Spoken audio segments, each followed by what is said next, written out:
What is going on, you guys? This right here is my lean eating guide. Now, this is a sustainable approach to getting and actually staying lean year round. So not only do I want to help you lose body fat now, but I want to help you get shredded and have the knowledge to maintain that physique year round. That's what this guide is going to help you guys with.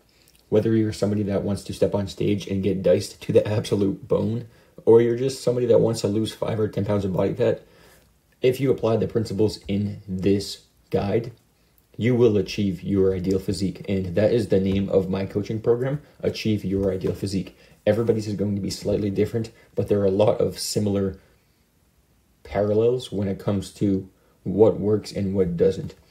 A lot of those parallels that allow you to get better results when it comes to fat loss are inside of this guide. So stay tuned, listen up, let's really dive deep, and I want you guys to get something from this. What I want that to be is understanding where you currently are, which is awareness, what steps need to be taken in order to get to your ideal result, and then the vision of getting to that result, which will keep you fueled to get there when times get tough. Let's get started. I'll move into the next slide from here. Now, protein is most important. The reason I say protein is key is for multiple reasons. I'll go through just a few with you guys. Protein helps build a lean muscle mass. The reason this one's important is because as soon as you eat protein, that protein is broken down in your bloodstream into amino acids. The amino acids are the building blocks of protein. So the more you give your body of that protein, the more resources and energy it has to build new muscle mass. So the more muscle mass you have, your body starts to burn far more calories at rest. That will lead to better fat loss. So protein, again, it's going to help build lean muscle mass. It's going to boost your metabolism because your calories are being expended at a faster rate than previously. And also, because of that faster and additional muscle growth, your fat loss just expedites. So let's move into the next process in terms of what number that protein should look like. So protein should make up roughly 1/3 of your overall intake when it comes to your food. And this is in order to shred fat easier. So if you want to get shredded, implement this concept. 1/3 of your overall food should be from protein. Now, this is a general rule of thumb, but the reason I say this is if you're getting in 1/3 of your overall calories from protein, your body is going to be very, very full. Like, you're not going to have much room for carbs and fats. Carbs and fats are typically what put people over the edge. And I'll explain further in this guide why. But 1/3 of your overall intake should be protein. So let's say, for example, you're getting in 3,000 calories. 1,000 of those should be from protein in order to optimize shredding body fat. Now, again, emphasizing protein is extremely helpful because it will drive your water weight down, accelerate fat loss, curb your cravings, and you typically just have more likelihood of building muscle when you have all that protein because you have additional resources. So that is the benefit of protein. Now, when it comes to driving water weight down, when your body eats carbs, when you eat carbs, your body stores water in addition to that carbohydrate. So that is often why you might feel bloated or that you retain water when you eat carbohydrates. Now, the same is true as if you cut those carbs, your water depletes quickly. The water doesn't need to be there as much. So emphasizing protein typically allows your carbs to start to slowly lower, and because of that, the water weight will drop. In addition to that, protein accelerates fat loss because it's fueling new muscle growth, which leads to more caloric burn. So more calories burned when you're chilling at home and also when you're exercising. And in addition to that, it curbs cravings because protein has a very satiety effect on the body. So when you give your body protein, it takes calories just for your body to digest and absorb that. So you're burning calories by eating protein, which is another hack. And in addition to that, when you eat the protein, your body has to break that down, and the protein is going to be much more nutrient dense than the carbs and fats typically are. So this allows your body to feel really full and the cravings disperse, right? So if you emphasize getting more protein, the sweets, the carbs, the cravings, the junk food that you typically might eat, those are gonna not be there quite as much because you're super full from all that protein. Now, the other important thing when it comes to protein is a lot of people, when they emphasize protein, they think, hey, I'm gonna get jacked like a bodybuilder. Now, unless your calories are extremely high, you will never reach that point, which is a good thing, especially for females that want to get toned and defined and just have an aesthetic look, or for you guys out there that don't want to be extremely large either. I don't blame you. Not everybody wants that look. Unless your calories are at that point where they are far exceeding the number of calories you burn, you will never be that big, and that's a good thing. Now, the people that want to get that big, they know the answer, right? There it is. Eat far more, okay? Now, when you give your body protein, regardless of if you want to be a massive bodybuilder or have a nicer physique, tone defined look, when you give your body protein, not only are you dropping water weight, increasing your chances of fat loss and muscle growth, but you're also making sure that as you lose fat, you have a tone defined look that a lot of people actually aim for. So when it comes to losing body fat, if you lose too much weight, you're also going to lose some muscle. And so then you get to a point where if you're not prioritizing protein, you don't have a tone defined look. Maybe you weigh less and you're slimmer, but you still have that kind of saggy look. And that's what a lot of people, I think, don't want. So as your body fat drops, if you're also, from the opposite angle, driving protein up, it's making sure you're maintaining and holding on to that muscle mass, which gives you that tone defined look you want. And fat loss actually depletes easier. So you're killing two birds with one stone. You're basically hitting protein from the bottom, and you're getting your calories down from the top, if that makes sense. So protein is key.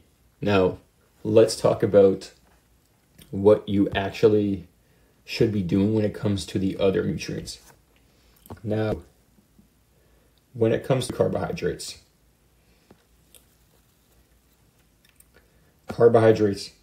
are important because they help your body recover, they give your body energy. Now, I don't want to go too deep just now, but above all else, emphasizing protein is key. Now, when it comes to knowing how much protein in specific your body needs for your goals, there's two ways that you can really do this. One, you can take the approach that guarantees results in minimal time, which is literally science and math. It is an equation, and you can use some sort of calculator. Now, I've actually put together a macro calculator, which determines the overall caloric intake, meaning how much food you need, and then also your macronutrients, which is protein, carbohydrate, and fat, how much your body needs depending on your goal, age, and a variety of metrics. Now, I've put time into this macro calculator, and this is something that I can implement into your lifestyle and your metrics, right? So that is what's going to be your best bet. But typically, if we can emphasize just protein and calories, we're going to make most of the progress we need. Meaning, if calories are where they need to be, we're losing fat, but we're also driving protein up to where it needs to be. We're optimizing muscle growth. This means we have the ideal physique, typically. Now, sometimes we get to a point and, hey, there's a couple more changes we could make. Then we can start to look at carbs and fats. But if we just emphasize calories and protein, optimizing those numbers to the right number, given our goals, then that's going to take care of most of the results we want. Now, a good rule of thumb is starting off just by increasing your overall weekly intake by 5 to 10 grams of protein. So what that looks like would be, say, for the first week, you calculate, hey, I'm getting in roughly 100 grams of protein every single day. Now, next week, every single day, you want to get a minimum of 105, maybe upwards of 110 grams of protein every single day for that whole week. The following week, now you're going up another 5 to 10 grams, and you repeat that cycle. Eventually, you get to a point where maybe you're pretty full, but also now your metabolism is stabilized. And after it stabilizes, it is now starting to optimize itself, where the calories become a lot more efficient in your body, meaning it distributes the carbohydrates and the fats and proteins a lot better when you have your metabolism optimized. So if you can get fat down and also protein up, your likelihood of losing fat and gaining muscle is far higher. So that's what I would emphasize is, as a rule of thumb, 5 to 10 grams per week. You will get to a point where you can estimate and say, hey, like I feel full, I don't need more food. But as you continue strengthening more and more in the gym, that appetite will increase and you continue that cycle. that's how you get into a really, really good spot when it comes to protein intake. Now, let's talk next about carbs. Good old carbs.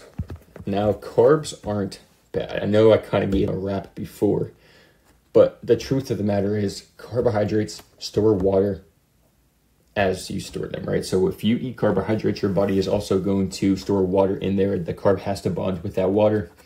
That's how it works. So it's not that they're bad, but it's that when you eat the carbohydrates, your body stores a lot more water than if you don't eat the carbohydrates. So not all carbs are bad, not all are good. As a matter of fact, no carbs are bad, no carbs are good. It's just a source of energy. But there are specific styles of eating carbohydrates and ways of eating them, and also types of foods that are better than others. So when it comes to what carbs are best and what are not best, it ultimately depends on your goals. So carbs that are going to break down into energy, they have really two ways of doing that: slow or fast. So your slow digesting carbohydrates are all your starches, like your sweet potatoes, brown rice, your dark starches, vegetables, things like that. Those are going to break down much slower, giving you a steady, slow stream of energy. And now, those are great.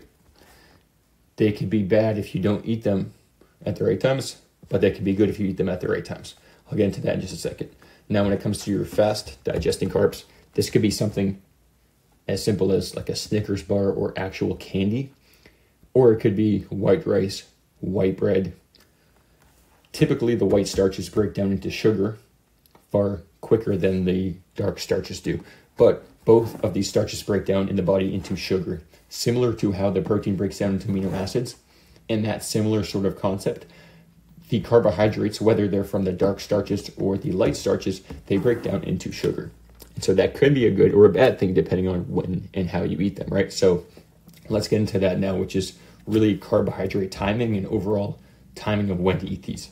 So again, it's not that these foods are good or bad, but it's if you want to optimize your metabolism and shred fat, then you need to know these things, and it's helpful keeping them in mind. So if you give your body carbohydrates, it's going to use that as energy regardless, one way or another.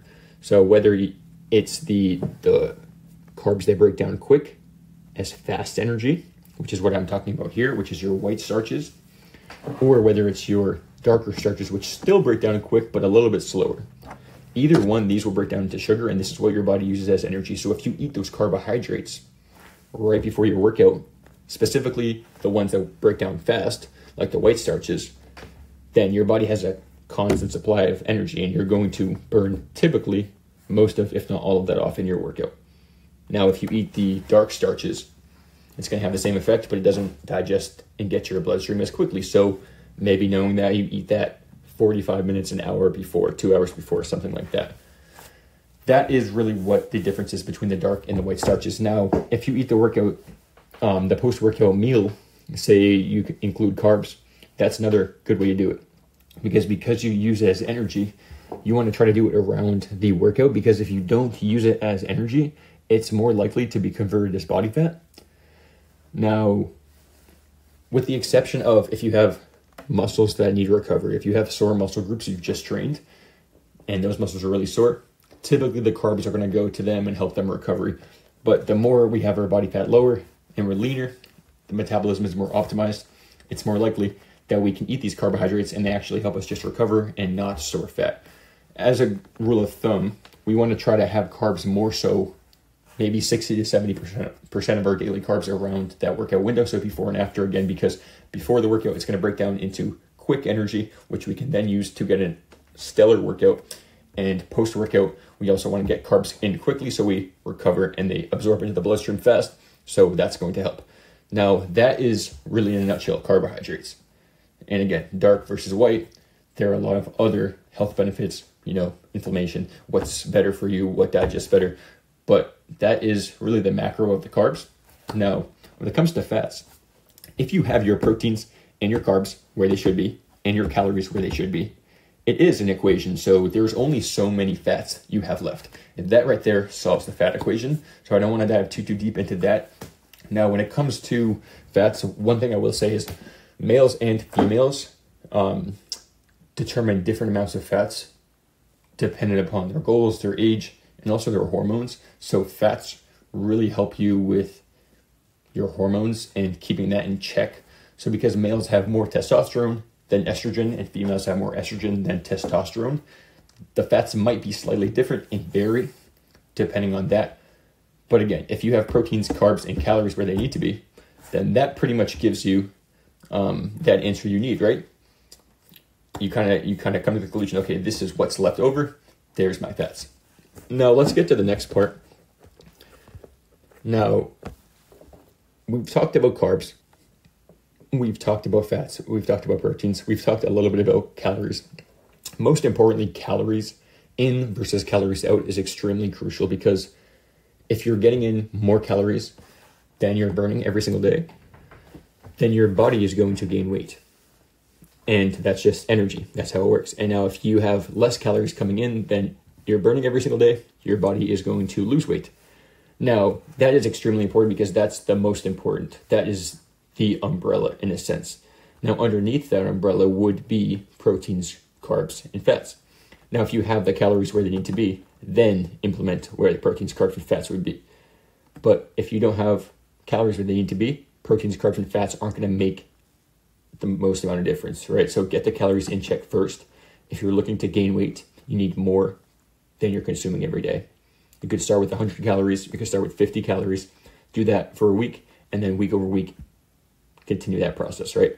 And the same thing with losing weight. If you want to lose weight, you're getting yourself into a deficit. So you're eating 50 or 100 calories less per week, week over week, right? And then you make those increases if necessary. So that's most important. If it comes to gaining or losing weight, you need to be in either a caloric deficit or a surplus, meaning you're either eating more than you're burning or you're eating less than you're burning. And that's really what it is. But underneath that, if you have that one down, which is extremely important and not as difficult as it may seem, then calories underneath that, the protein, carbs, and fats are going to be important. So if you make it easier on yourself and just focus on a couple of key habits, you'll make most of the progress you want, if not all of the progress you want. And I'm saying that because I've worked with so many clients where I've told them specifically, hey, let's just focus on getting your calories where they need to be and your protein where it needs to be. And those clients come back to me like, wow, I'm really looking good in the mirror, like I fit better in my clothes. A lot of times we don't get to that conversation about, hey, let's adjust your carbs and fats, because they've made the progress they want. Now, if you're somebody that wants to really take that next step, then yeah, we can start to look at that. But oftentimes, like, that's really all you need. So this could be as simple as starting off with, okay, let me get in 2 to 3 servings of protein every single day. You do that for a week. After a while, that becomes a habit. Now you start to track how much you're getting in. Now you make the necessary adjustments. This also could be another simple habit of, achieving the lean physique you want. It is drinking more water. So again, as you drink more water, your body, it will start to store less because it's dependent upon water. But if it knows it's getting water frequently, it will start to flush out water more often. And also, your cells will be more hydrated, they'll perform better, and you'll get better workouts and recover better. So hydration also, that can drop some fat in a couple of days, and that can also allow you to optimize your metabolism. Now, when it comes to another option that's really just a rule of thumb or like a guideline you kind of live your life by in a sense, that would be just leaning towards more whole foods and less processed choices when you're on the go or out to eat. So this doesn't have to be a set in stone number you abide by all the time. It could just be, hey, I'm going to, for the most part, choose a whole food versus a junk food option. Meaning instead of getting a fried chicken sandwich, you get a grilled chicken sandwich. Or instead of getting, chicken nuggets, you're getting a burger. Now, does that mean a burger is far better than chicken nuggets? No, but it just means, hey, maybe that's a better option given your goals. And these things are helpful in the long term because sticking with a diet or a meal plan is good. But long term, we want to have strategies we can use so that we can step away from that and not have to rely on that and know this is how we eat intuitively because this is what our body feels and needs. Now, let's talk next about change. What I found is that what really drives change is awareness. So if you want to make change in your life, you need first to become aware of that. So what you're currently doing Determine what it is. Do not label it as good or bad. Just take note of it. Now, once you've taken note of it, determine where you want to be, and now start to implement new habits. And that's what it is. So you start to become aware of these habits. Next thing you know, you are making better habits because you're subconsciously thinking about making better choices. And really what it is these long-term habits that create real change. So if you implement higher protein, more water intake, recovery, like all of these sorts of things, it might seem pretty easy and simple at first, but if you look down the line in a few years, those couple simple, easy, quote unquote, habits really just allow you to make stellar progress. And then also it makes those other habits that you want to add to the foundation, it makes them far easier to stick with because you've already instilled the discipline to implement and sustain these ones, right? So if you take the first small step today, you'll be glad you did tomorrow. And really just like focusing on these few key things are what have gotten me to the point that I'm at today with my own fitness and nutrition. So again, I know I talked about a lot of different things, but most importantly, proteins, carbs, fats, calories, that's what's going to help get you lean. Now, if you can implement a couple of them, you're going to make far more than the progress than you would not doing anything, right? So if you start with just protein and calories, you're going to get pretty lean. And then from that point, you can stack brick by brick another habit on top until ultimately you get to where you want to be. Now, if you do want my free macro calculator, which again gives you the tools to getting lean, you can click the link below. I'm going to link it underneath this video with a hyperlink in blue so you can see that. Click the link below and schedule a complimentary strategy call with myself. Now, in this call, we'll go through a couple different things. One, we'll talk about your main fitness goals, your challenges, and what you've been dealing with or working on your own. And then I'll give you your custom macros for free and say, hey, this is what you need given your goal and where you want to go. And then we'll talk about just timeline, like, hey, this is what we want to do. It's going to take us probably a couple weeks, maybe a couple months, depending on how serious you are and how big of a goal that is, right? From that point, I'll give you your protein calorie numbers, and I'll talk a little bit as well about your fats and carbs where they should be. Those numbers will be from right from my calculator, so I'll just explain step by step the process. Then from that point, if it makes sense and you're like, hey, I want to work with you, then we can talk next steps in terms of my coaching, how I will take you from point A through Z. But either way, like whether or not you think it's a good fit to work with me or not, I would love to give you your numbers and just break down the process, because like you follow these steps and you get to your desired outcome and you achieve your ideal physique. So click the link below if you want to get shredded to the bone, or if you just want to get a little bit leaner. Book your free strategy call. We'll chat 20-30 minutes and just talk about, like, again, your goals, where you want to go, what's been tough for you, and then how we're going to overcome those obstacles step by step with nutrition. And we can also dive a little bit into training and recovery as well. But yeah, guys, I appreciate you watching this video, and click the link below, schedule your free call. We'll chat there, and looking forward to talk with you.